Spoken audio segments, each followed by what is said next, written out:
Listen to this moving story of when Marco Rubio first met Charlie Kirk when he was first starting Turning Point USA.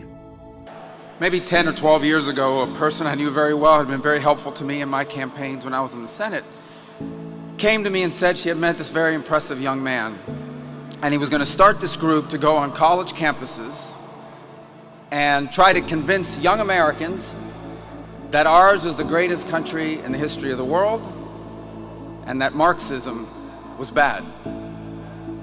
And I remember thinking back then, I'm going to admit to you guys, I was a little skeptical. I said, college campuses, you're going to do that? Why don't you start somewhere easier, like, for example, communist Cuba, you know? But my skepticism was proven wrong. In place after place over the last 12, 14, 16 years, we've seen this renaissance. Understand where we were at that time in our history.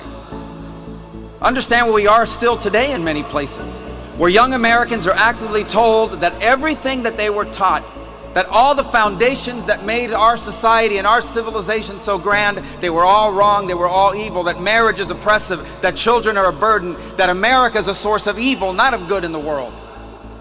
And here was this voice that inspired a movement in which young Americans were told that is not true. The highest calling we are called to is to be in a successful marriage and to raise productive children.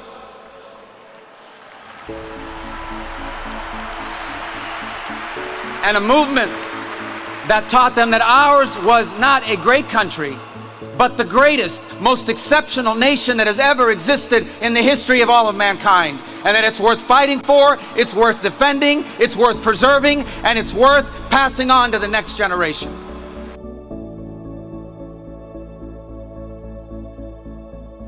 For more content to help you with your Christian walk, be sure to follow, like, and subscribe.